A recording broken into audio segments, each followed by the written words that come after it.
오늘 계속해서 나누고 있는 소선지자들 말씀 가운데 네 번째 요나에 대한 말씀을 나누려고 합니다. 오늘의 말씀의 제목, 영적 분별력의 회복, 영적 분별력에 대하여 말씀을 나누려고 합니다. 이 요나서 말씀은 우리들에게 굉장히 익숙합니다. 여러분들 중에 교회 학교를 다닌 분들이 있다면 제일 많이 들어봤음직한 이야기가 요나의 이야기죠. 요나가 하나님의 말씀을 거역하고 저기 도망가다가 물고기 뱃속에 들어가 있다가 또 나와서 복음을 전하고 또 이렇게 호박농쿨, 3주 전에 조현철 목사님 했던 말씀에 나와 있죠. 호박농쿨 아래 그늘에 있었는데 하나님께서 그거 다 마르게 하셨을 때 불평하는 모습들, 아무튼 이런 이야기가 요나서 가운데 있어요. 요나는 어떤 사람인가? 열왕기하 14장 25절에 보니까 요나에 대해서 이렇게 언급이 되어 있어요. 제가 읽어드립니다. 이스라엘의 하나님 여호와께서 그의 종 가드헤벨 아미떼의 아들 선지자 요나를 통하여 하신 말씀과 같이 여로보암이 이스라엘 영토를 회복하되 하맛 어귀에서부터 아라바 바다까지 하였으니, 때 요나라고 하는 사람이 역사 가운데 등장하고 있는 거죠. 요나라고 하는 이름의 뜻은 비둘기라고 하는 의미를 가지고 있습니다. 쉽지 않은 그런 이름인 것 같아요. 요나가 12선지자들 가운데서 아주 유일한, 아주 독특한 것을 하나 가지고 있습니다. 이 정도는 기억해도 좋을 것 같아요. 다른 모든 선지자들은 유대 이스라엘 안에서 예언을 하고 있는데 요나는 이스라엘 밖에서 예언자로서의 사명을 감당한 유일한 사람이다. 이런 정도 알고 있어도 좋을 것 같고, 또 이 요나와 비슷한 관점으로 예언을 하고 있는 사람이 몇 주 전에 우리 함께 나눴던 요엘이라는 선지자입니다. 요엘과 요나는 하나님의 구원의 지경을 온 세상까지 쫙 펼쳐 보여줬던 그런 사람이기도 하죠. 하나님께서 니느웨의 백성에게 복음을 전하고 니느웨를 구원하시겠다라고 했는데 요나가 그게 마음에 들지 않았어요. 왜요? 니느웨는 아수르라고 하는 도시에 속한 그런 나라인데 이스라엘 백성들을 얼마나 힘들게 했는지 몰라요. 그러니까 요나의 입장에서 볼 때 이스라엘의 원수와 같던 니느웨 아수르를 구원하신다, 그게 그의 마음에 들지 않았어요. 자, 그러면 우리들이 요나와 하나님이라고 하는 관계 속에서가 아니라 우리들이 삼자의 관점에서 이 이야기를 보면 요나가 잘 이해가 되지 않아요. 요나가 그래도 선지자인데 하나님께서 그 백성 구원하시겠다고 하는데 그거 못해? 잘 이해가 되지 않습니다. 그러나 요나라고 하는 이 말씀을 삼자의 관점에서가 아니라 내가 요나다라고 생각하면 충분히 이해될 수 있는 말씀이기도 하죠. 여러분들은 여러분들의 원수된 자들을 하나님이 구원하시겠다, 그들에게 은혜를 베푼겠다 할 때 하나님 역시 하나님이세요, 이런 반응이 나올까요? 그렇지 않습니다. 우리의 일이라고 하면 그게 못마땅할 수 있을 것 같아요. 자, 오늘 이 요나서뿐만 아니라 이 12선지자를 쭉 보면서 제가 깨닫게 되는 게 있어요. 하나님은 하나님의 마음을 알기를 원하시는구나. 우리가 하나님을 믿는다고 하는 것은 우리의 생각대로 살아가는 것이 아니라 하나님의 마음 알기를 원하는 그 마음이 요나서 가운데 그대로 들어있는 거죠.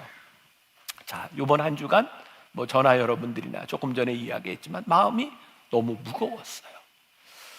저는 이제 미국에 있으면서 그 소식을, 여러분들은 다 잠을 잘 때 거긴 낮이었기 때문에 바로 2명 사망 이런 사고에서부터 저는 계속해서 그 이야기들을 접하게 되었어요. 저에게 제일 두렵게 떠오른 게 뭐였냐면 이 일에 대하여 사람들은 어떻게 이야기할까?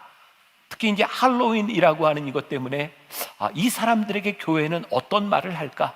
또 그런가 하면 우리나라는 지금 양진영으로 아주 양극화된 정치적인 이데올로기 가운데 있는데 이 사람들은 어떻게 이야기할까? 그런 것들이 마음을 많이 짓누르는 거예요. 제가 그 시간들을 어렵게 짓눌린 가운데서 이렇게 지나가다가 하나님께서 저에게 주신 마음이 있었고, 오늘 이 요나의 말씀과 더불어서 여러분들과 조금 우리 그리스도인들이 가져야 될 생각에 대해 조금 나누어야 되겠다는 생각이 들었어요. 몇몇 사람들이 그런 글들 쓰기도 했죠. 왜 거기 갔대?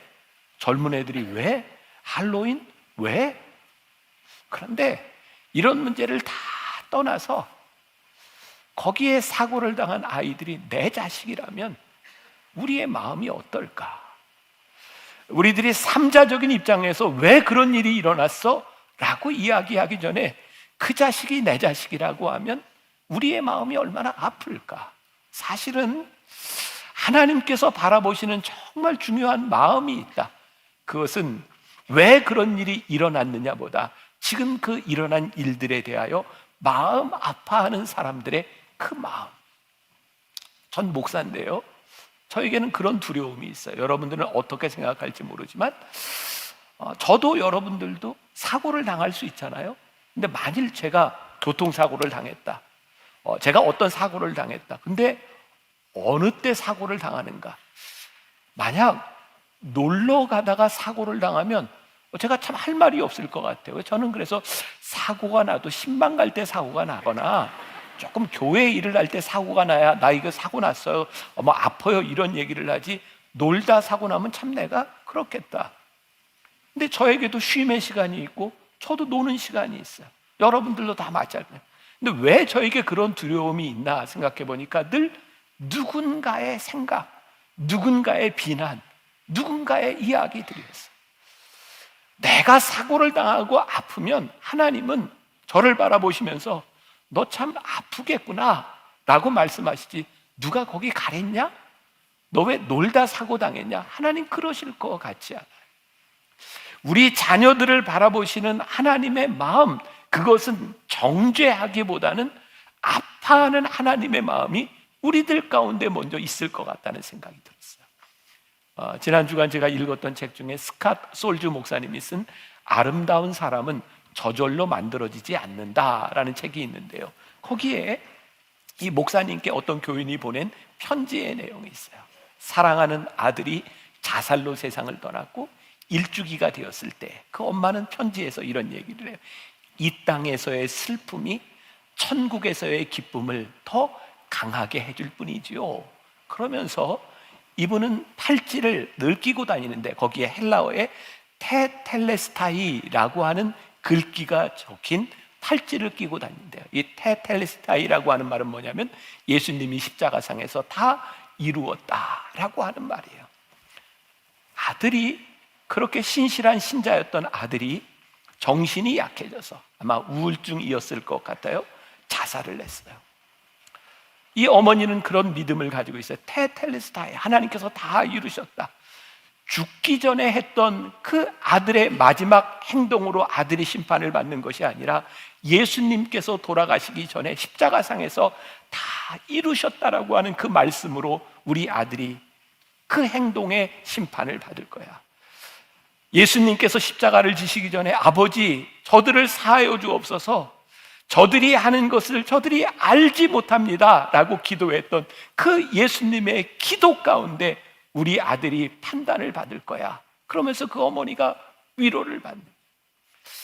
사실 지금 우리들에게 필요한 것은 누군가를 정죄하는 것이 아니라 위로하고 아파하고 하나님의 마음을 아는 것이 아닐까. 누군가를 정죄하는 것, 이것도 참 위험하고 누군가를 용서한다는 것도 참 쉽지 않아요. 누군가에게 일어났던 그 비극을 우리들이 삼자적인 입장에서 볼 때 그 용서해 라고 하는 말 우리들이 쉽게 할 수 있지만 그 일을 당하고 있는 사람들에게는 그게 그렇게 쉽지 않은 거예요.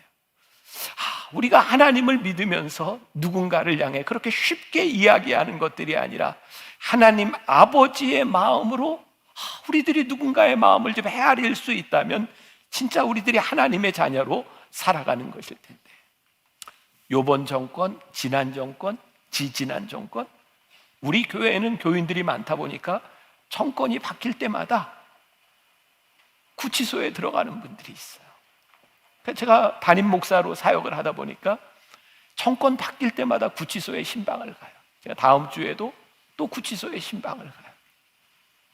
아마 제가 누군가를 신방 갈 때 여러분들이 이름을 댈 만한 알만한 사람, 우리 교인인데 신방을 갈 때 목사님의 입장은 뭐요? 목사님은 어느 편이요? 누군가는 그렇게 이야기할지 모르지만 저에게 그 사람들은 누구 편이 아니에요. 우리 자식인 거예요. 교인인 거예요. 하나님의 아들과 딸인 거예요.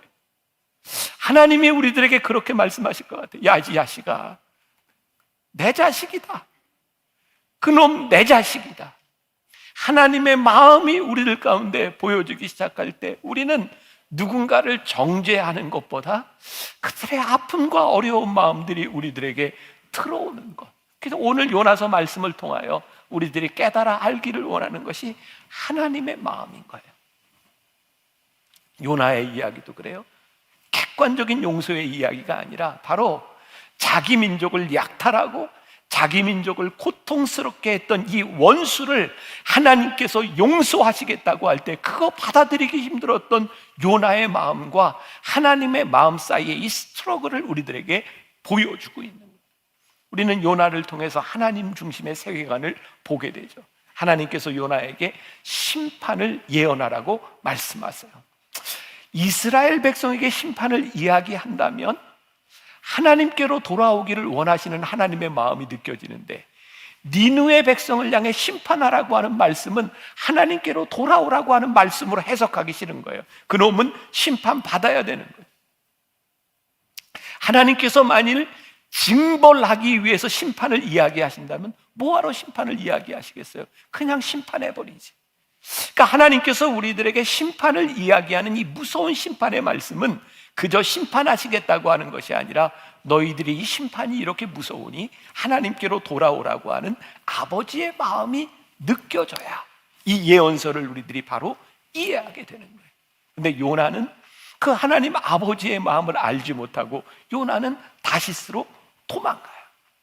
그럼 다시스는 지금의 스페인에 있는 지역입니다. 그러니까 지금 이 아수르라고 하는 나라, 여기 지중해를 끼고 이쪽 아주 반대편으로 요나가 도망을 하게 된 거죠. 근데 중요한 사실이 있어요. 사람이 아무리 도망을 가도 하나님의 섭리를 벗어날 수는 없다는 거죠. 하나님의 명령 반대쪽으로 도망가다 풍랑을 만났고 요나는 물고기 뱃속에서 사흘을 지내다가 다시 니느웨로 가게 돼요. 그리고 니느웨에서 이야기하죠. 이제 40일이 지나면 니느웨는 무너질 것입니다. 하나님의 의도는 심판을 이야기해서 그들을 구원하고자 하는데 요나는 40일 후면 니느웨가 무너질 것입니다 라고 말을 하면서 너희들은 무너져야 된다 이놈아, 지금 그렇게 생각하고 있는 거죠. 인간들이 원하는 방법과 결과와 다른 일들이 일어나면 우리는 당황스러워요. 그런데 인간들에게 당황스러울지 모르지만 그것이 하나님의 계획과 하나님의 섭리에서 벗어나는 것은 아니죠. 요나는 자기가 할 수 있는 최소한의 일만 합니다. 그의 속내는 하나님의 계획대로 되지 않았으면 좋겠는 거예요. 그런데 그의 눈앞에 벌어진 일은 뭐예요? 그가 원하지 않는 일들이 나타나고 있는 거예요. 자, 요나 3장 8절과 9절 같이 봅니다. 시작. 사람이든지 짐승이든지 다 굵은 베옷을 입을 것이요 힘써 하나님께 부르짖을 것이며 각기 악한 길과 손으로 행한 강포에서 떠날 것이라. 하나님이 뜻을 돌이키시고 그 진노를 그치사 우리가 멸망하지 않게 하시리라. 그렇지 않을 줄을 누가 알겠느냐 한지라. 아주 흥미로운 부분이에요. 지금 이 부분 하나님의 예언자인 요나가 말씀을 선포하기는 하지만 그는 하나님의 뜻이 이루어지지를 않기를 바라고 있어요. 아주 소극적인 행동을 하는 거예요. 그런데 그 말씀을 들었던 니느웨의 왕은 지금 뭐라고 얘기해요? 혹시라도 우리가 회개를 하면 하나님께서 그렇지 않을 줄 누가 아느냐, 심판하지 않을 줄 누가 아느냐라고 하면서 마음을 돌이키고 있는 거예요. 자, 이 장면을 우리들이 또 제3자의 입장에서 보는 것이 아니라 이 일이 나의 일이라고 생각할 때 내 원수 같은 놈이 진짜 나쁜 놈이야, 이놈은. 근데 어느 날 갑자기 나한테 와서 내가 이렇게 살면 안 될 것 같아, 나 예수 믿어야 될 것 같아. 그러면 여러분들 막 기쁘세요. 그래, 잘됐다, 역시 네가 나쁜 놈인데 이제 예수 믿는구나, 그런 생각이 드세요? 아니면 너는 예수 믿으면 안 될 것 같아, 넌 안 돼. 마음에 기쁠까요, 기쁘지 않을까요? 사실 가만히 보면 우리의 원수가 예수를 믿고 구원받는다는 일이 우리들에게 그렇게 기쁘지 않아요. 요나가 지금 경험해가고 있던 이 일은 그의 생각 가운데서 참 받아들이기 힘든 일이에요. 근데 하나님은 지금 요나서를 통해서 우리들에게 뭐라고 자꾸 말씀하고 계세요? 너 하나님 아버지의 마음을 아니? 하나님 아버지가 어떤 마음인 줄 아니? 하나님의 마음이 어떤지를 우리들에게 계속해서 이야기하고 있는 거죠. 요나는 항변합니다. 하나님, 저렇게 잘못된 인간들이 당연히 벌을 받아야 하는 것 아닙니까? 그랬더니 하나님께서 요나서 4장 10절과 11절에서 여호와께서 이르시되 내가 수고도 아니하였고 재배도 아니하였고 하룻밤에 났다가 하룻밤에 말라버린 이 박농쿨을 아꼈거든. 지금 이게 무슨 얘기인지 아시죠? 네, 그 3주 전에 있던 설교에 나왔어요. 하물며 이 큰 성읍 니느웨에는 좌우를 분별하지 못하는 자가 12만여 명이요 가축도 많이 있나니 내가 어찌 아끼지 아니하겠느냐 하시니라. 여기에 우리는 하나님이 하시는 일과 우리 인간들이 가지고 있는 보편적인 오류 두 가지를 발견하게 돼요. 첫 번째, 니느웨 백성들은 죄인으로 보면서 자기는 죄인으로 생각하지 않는 요나의 모습인 거죠. 우리가 그래요. 저 사람은 죄인으로 보이는데 나는 죄인처럼 보이지 않아요. 죄를 지극히 자기 중심적인 관점에서 죄를 생각하는 거죠. 또 다른 하나, 나를 용서하시는 하나님의 은혜는 너무 감사한데 저놈을 용서하시는 하나님의 은혜는 내 마음에 받아들여지지 않는 거예요. 용서와 은혜가 하나님의 마음을 알지 못하면 그 용서와 은혜가 우리들에게 와닿지 않는 거죠. 요나서는 끊임없이 하나님이 하시는 일에 대하여 말씀하고 있어요. 내가 하나님 앞에서 귀하다면 니느웨 백성도 하나님 앞에서 귀해. 네가 용서받을 자격이 있다면 니느웨 사람들도 용서받을 자격이 있는 거야. 하나님이 너를 창조하셨다면 저 니느웨 백성도 하나님이 창조하신 거야. 내 주관적인 관점이 아니라 하나님의 관점에서 보게 하시는 거예요. 제가 이번 말씀을 준비하다가 오래전에 제가 설교했던 내용 가운데 밀양이라고 하는 영화를 가지고 이야기했던 적이 있어요. 그때 내가 설교를 좀 잘못한 것 같다는 생각이 들었어요. 이 영화 밀양 보신 분들 많이 있죠? 여자 주인공이 전도연이에요. 아들이 살해를 당해요. 그 힘든 시간을 지나가면서 예수를 믿게 되죠. 교회에서 기도하고, 그리고 어느 날 마음 가운데 내 자식을 죽인 저 원수를 용서해야 되겠다라는 생각이 들어서 형무소에 면회를 가요. 그런데 자기 아들을 죽인 그 원수를 보는데 억장이 무너지죠. 왜? 그 살인자가 너무 평안한 거예요. 그러면서 이렇게 얘기하죠. 하나님이 나를 용서하셨어. 그 사람을 용서하러 갔는데 그 말을 듣는 순간 억장이 무너져요. 하나님이 용서했다고? 내가 너를 용서하지 않았는데 누가 용서해? 그리고 이 여자 주인공은 반 기독교인이 돼요. 기독교를 조롱해요. 저는 그 영화를 보면서 그렇게 설교했었어요. 이게 사실은 기독교의 본질을 이야기하는 것이다. 그 죄인, 그 살인자가 어떻게 그렇게 쉽게 용서를 받을 수 있냐고. 적어도 그 엄마를 바라보며 마음 아파해야 되는 것 아니냐고. 그러니 이것은 저 사람이 잘못된, 우리 기독교의 잘못된 모습을 보여주는 거라고. 근데 이렇게 설교를 했었는데 오늘 말씀을 준비하다 보니까 제 설교가, 제 이야기가 반쪽의 복음이었더라고요. 맞아요. 어떻게 살인을 저지른 사람이 하나님께 용서를 받았는데 나는 평안합니다라고 이야기하면서 자기가 죽인 그 엄마의 마음을 헤아리지 못한다면 그거 역시 반쪽이죠. 그러나 정말 내가 예수를 믿고 구원받은 사람, 하나님의 마음을 아는 사람이라면 내가 그 아들을 죽였는데 하나님이 나를 용서해 주셨어요 라고 하는 것도 힘들지만 받아들일 수 있을 때 복음의 완성일 텐데 그거 용납이 안 되는 거예요.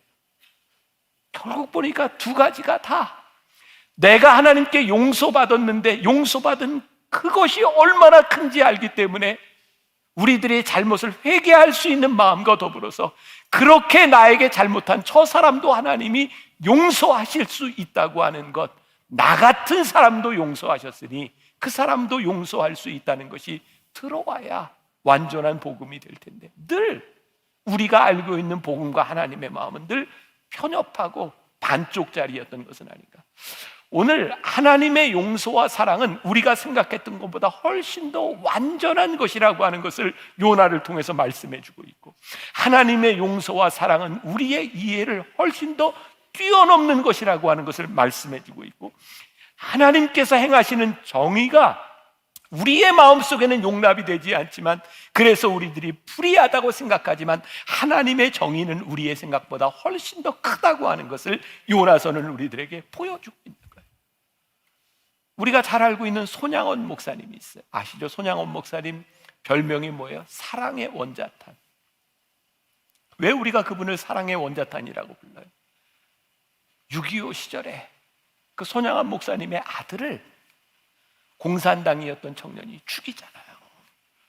근데 손양원 목사님이 자기 아들을 죽인 그 놈을 양자로 받아들여요. 그래서 사람들이 얘기해, 야, 사랑의 원자탄.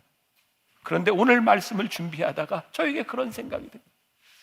우리가 사랑의 원자탄이라고 하는 저 말이 사실은 하나님께 너무나 평범한 일이구나. 우리 하나님께서 우리를 사랑하셔서 당신의 독생자 예수 그리스도를 우리에게 주셔서 십자가에 못 박히도록 내어주신 그 사랑, 그게 하나님의 사랑이구나. 우리가 사랑의 원자탄이라고 말하는 그것이 하나님 앞에 너무나 평범한 사랑이구나 라고 하는 것을 깨닫게 해주시는 것. 필립 얀시가 쓴 놀라운 하나님의 은혜라는 책에 이런 문장이 나와요. 하나님은 죄인에게 이리 오라고 말씀만 하시지 않는다. 계속 서서 기다리신다. 탕자의 아버지가 그랬던 것처럼 하나님은 그런 분이세요. 예언서는 우리들에게 끊임없이 이야기하고 있는 거예요. 너희가 하나님의 생각을 알았으면 좋겠다. 제가 오늘 여러분들과 말씀을 나누면서 이 예언서를 계속해서 하나하나 이렇게 지나가면서 하나님이 원하시는 것이 하나님의 생각과 하나님의 계획을 우리들이 알기를 원하시는구나. 그런데 우리는 지극히 자기중심적이고 지극히 이기적인 모습으로 살아가고 있구나. 저는 하나님의 생각을 아는 것이 우리들의 영적인 분별력이라는 생각이 들어요. 하나님의 생각을 알아야 우리들에게 영적인 분별력이 생기는구나. 지금 우리들에게 일어나는 많은 일들 가운데서 우리들이 하나님의 생각을 알면 영적인 분별력이 생길 텐데, 하나님을 믿는 우리들에게 영적인 분별력이 없는 것. 세상과 똑같이 싸우고 세상과 똑같은 마음으로 분노하고 세상과 똑같은 관점을 가지고 있고, 요나는 그 백성들이 구원받기를 원치 않았어요. 근데 그런 생각이 들어요.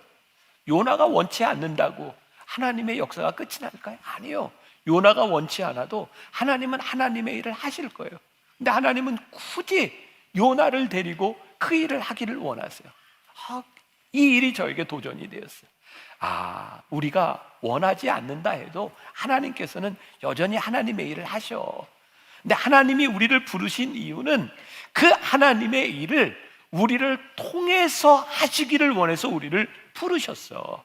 그러니까 하나님께서 우리를 부르셨으니 자꾸 도망가야 소용이 없어. 어떻게 생각하세요? 하나님이 잡아다 쓰실 거예요. 그러니 자꾸 도망가지 말고 하나님의 뜻이 무엇인지를 분별하고 순종하는 것이 우리들에게 좋지 않겠어요? 제가 가끔 얘기하는 거 있잖아요. 좋은 말 할 때 들으라고요. 하나님이 여러분들을 부르셔서 택하셨으면 여러분들을 통해서 하나님의 일을 이루시기를 원하신다. 구원의 역사는 우리의 의지와 관계 있는 것이 아니라 하나님의 뜻에 따라 이루어지는 일이니 말이에요. 주일학교에서 우리들이 제일 많이 들었던 요나, 그렇잖아요. 요나 뭐 이런 거 기억나세요? 요나라고 이렇게 지적할 때 하나는 한 손가락이 요나를 지적하는데 세 손가락은 누굴 지적하고 있어? 나를. 그래서 요나가 나라고. 근데 제가 이번에 말씀을 준비하다 놀라운 사실을 하나 발견했어요. 알려드릴까요?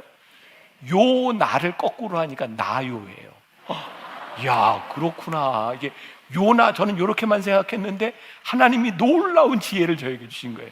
요나가 나요구나. 네. 그런 감동 좋아요. 네. 요나가 나요. 그렇구나. 하나님이 요나를 통해서 깨닫게 하시려는 것이 뭐예요? 나에게 깨닫게 하시려는 거예요. 하나님께서 가장 원하시는 두 가지 사실이 있다. 하나님은 모든 민족이 구원받기를 원하시고 그 일을 바로 나를 통하여 일하시기를 원하신다. 그런데 이 사실을 잃어버리면 우리들에게 기쁨이 없어요. 하나님께서 이 놀라운 일을 나를 통하여 이루신다고 하는 것을 우리들이 깨닫기 시작할 때 우리의 가슴이 뛰고 우리에게 기쁨이 회복되는데, 오늘날 교회가 그리스도인들이 기쁨을 잃어버렸다면 이 하나님의 마음을 잃어버린 거예요.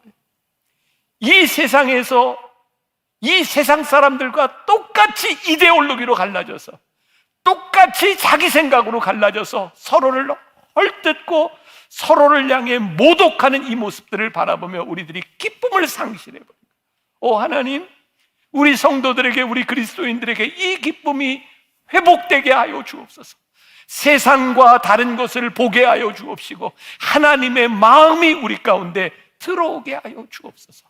요나가 우리들에게 가르치려고 하는, 묵상팀에서 저에게 이런 사진을 하나 올려주셨어요. 여러분 혹시 개는 훌륭하다라는 프로그램 아시죠? 우리 강형욱 조련사가 참 저거 보면 정말 전문가는 전문가다 그런 생각이 들어요. 조련사가 지금 개를 조련하고 있어요. 저게 나오지는 않지만 저 옆에 누가 있을까요? 개 주인이 있어요. 결국 보면 개는 훌륭해. 누가 문제예요? 주인이 개를 잘 훈련시키지 못한 거예요. 개는 훌륭해요. 그런데 우리 묵상팀에서 저 강여구 훈련사가 하나님이라고 비유를 하고 저 개는 누구예요? 요나예요. 하나님께서 저 개를 이렇게 훈련시키는데, 요나를 훈련시키는데 결국 누구에게 말하고 있는 거예요? 우리에게 말씀하고 있는 거예요. 요나를 통해서 너희들이 무엇이 잘못됐는지를 보아라. 하나님의 마음이 무엇인지, 하나님의 관점이 무엇인지를 보아라 라고 말씀하고 있는 거예요. 이 요나서를 보니까 하나님이 우리의 생각을 바꾸어 가기를 원하시는구나 라고 하는 것을 깨닫게 되죠. 자, 우리가 많이 보았던 사진이 하나 있어요. 자, 심리학에서 많이 쓰는, 자, 저기에 보면 두 얼굴이 보여요. 어떤 사람에게는 매부리코의 심술궂은 할머니의 모습이 보이고 어떤 사람에게는 옆을 돌아보고 있는 아름다운 여인이 보여요. 자, 여러분들은 누굴 보셨어요? 많이 보았던 그림이죠. 참 신기한 건 한 번 내 눈에 누군가 보이면 다른 모습이 쉽게 보이지 않는다는 거예요. 한 번 우리들 마음속에 딱 자리 잡힌 생각이 쉽게 변하지 않는다는 거예요.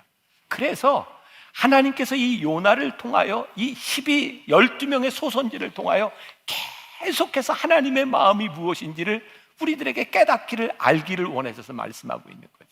자, 어떤 한국의 두 신학자가 논쟁을 벌였대요. 논점이 뭐냐면, 천국에 가면 하나님께서는 어떤 언어로 말씀하실까? 여러분들은 그런 고민 안 해보셨죠? 그냥 고민 없이 살아요, 우린. 근데 이분들은 그런 고민을 한 거예요. 근데 한 사람은 뭐라고 생각을 했냐면, 이게 성경이 히브리어로 원래 쓰여진 거니까 하나님이 히브리어로 말할 거야. 한 사람은 이 히브리어 성경이 다 헬라어로 번역됐잖아. 아마 하나님이 헬라어로 말씀을 하실 거야. 근데 두 사람이 죽어 하늘나라에 간 거예요. 근데 하나님께서 두 사람을 보자마자 안녕하세요 라고 인사를 하시더래요. 참 놀랍죠. 우리들이 이렇게 논쟁하고 우리들이 생각하는 것이 얼마나 편협한 일인가. 하나님은 우리의 생각보다 훨씬 더 크신 분이세요. 우리의 언어와 우리들의 사고, 우리의 편협함을 훨씬 더 뛰어넘는 분이 우리 하나님이세요. 영적인 분별력은 하나님의 시각으로 보는 거예요. 영적인 분별력이 생기지 않으면 하나님께서는 우리들에게 영적인 분별력이 생길 수 있을 때까지 우리를 훈련시키는 분이시기도 해요. 게리 토마스의 일상영성이라는 책에 정말 아름다운 구절이 있어요. 하나님의 아름다움을 아는 것이 거룩함과 분별력의 열쇠입니다. 하나님의 아름다움을 알 때 우리는 아주 단순해집니다. 그 아름다움에 우리의 눈길이 가기 때문입니다. 그리고 모든 관계에 있어서 하나님과의 관계가 우선되기 때문입니다. 하나님의 아름다움을 우리들이 알기 시작할 때 영적인 분별력이 생깁니다. 왜 우리 주변에, 우리를 포함해서 우리 지금 한국교회 그리스도인들이 이렇게 무기력해졌을까? 전 하나님의 마음과 하나님의 아름다움을 알지 못하는 영적 분별력을 상실했기 때문에 우리들이 이렇게 무기력해졌다고 생각해요. 이렇게 많은 그리스도인들이 있는데 왜 우리들이 이 세상을 아름답게 만들지 못하고 있는가? 우리들에게 영적 분별력이 없기 때문은 아닐까? 오늘 요나서를 통해 우리들에게 주시는 말씀이에요. 너희들이 영적인 분별력을 가지고 살 수 없게. 요나에게 있어서요, 저 부도덕함이라고 하는 것은 무엇이냐면 사람들이 죄를 지은 게 부도덕함이라고 생각하거든요. 그런데 하나님은요, 하나님의 마음을 알지 못하는 것이 부도덕함이라고 말씀하고 있어요. 우리가 영적 분별력을 가지고 하나님의 마음을 가지고 살아가면, 우리들이 거룩한 양심과 깨끗한 양심으로 우리들이 살아가면 우리의 영적인 입맛이 달라지고 우리들의 취향이 달라지고 새로운 것을 보게 되죠. 제가 30년 전 미국에 유학을 하러 갔을 때 제가 제일 많이 먹었던 음식이 KFC, 버거킹, 피자헛, 맥도날드 이런 거였어요. 사실 제가 유학을 가기 전에 조금 독특한 사고를 가진 사람이라 어떻게 보면 조금 극단적인 민족주의자 같은 사람이었어요. 그래서 한국에서 미국에서 들어온 프랜차이즈 안 먹어, 커피 안 먹어, 왜 한국 사람들이 그렇게 그 외국 자본 저 안 먹어 이랬던 사람이거든요. 그런데 사실은 제가 너무너무 닭을 좋아하거든요. 근데 그거 KFC를 안 먹었었어요. 근데 미국에 딱 가니까 이거는 미제밖에 먹을 게 없는 거예요. 그래서 미국 가서 제가 제일 먼저 먹은 게 KFC였어요. 맘 놓고 뭐 KFC, 뭐 피자헛 뭐 이런 거 되게 좋아했어요. 근데 요번에 이렇게 미국에 가서 지나는 동안 그렇게 맛있게 먹었던 음식들이 먹을 게 없는 거예요. 왜냐하면 예전에는 맛있는 걸 좋아했는데 지금은 건강이라고 하는 관점을 보니까 먹을 게 별로 없어요. 제가 교인들하고 이렇게 식사할 때면 교인들이 저에게 목사님 뭐 드실래요? 근데 저는 이렇게 없는 메뉴를 자꾸 얘기해요. 제가 먹고 싶은 건요, 살 안 찌고 맛있는 거예요. 근데 그런 게 잘 없어요. 참 흥미롭죠. 먹을 것은 변하지 않았는데 취향이 달라지는 거예요. 세상이 바뀌지 않습니다. 근데 세상을 바라보는 우리의 영적 취향이 달라질 수 있어요. 영적 분별력이 우리들에게 생기면 우리는 옛 습관을 살던 우리들의 삶과 새로운 영적 취향을 가진 우리들 사이에 필연적으로 전투가 벌어지기 시작해요. 영적 분별력이 생기면 우리들이 쉽게 지나갔던 부분들에 대하여 민감해지기 시작해요. 우리들에게 영적인 분별력이 생기면 그렇게 우리들이 집착했던 것들이 이게 별것이 아니구나, 우리들의 삶에 여유로움이 생기기 시작해요. 오늘 제가 여러분들에게 영적인 도전을 드리는 거예요. 사랑하는 여러분들이요, 요나를 통해서 하나님께서 말씀하셨던 하나님의 마음, 이 세상을 향한 하나님의 마음이 우리들 속에 들어와서 하나님, 우리도 하나님의 마음으로 이 세상을 바라보겠습니다. 영적 분별력을 가진 사람으로 살아가겠습니다. 오늘 그런 마음을 가지고 여러분들이 세상으로 힘차게 나아갈 수 있기를 간절히 소원합니다. 하나님의 마음으로 인하여 때로 여러분들의 마음이 괴로워지고, 하나님의 마음으로 인하여 여러분들의 가슴이 뛰고, 하나님의 마음으로 인하여 기쁨을 느낄 수 있는 여러분들이 되시기를 주님의 이름으로 간절히 축원합니다.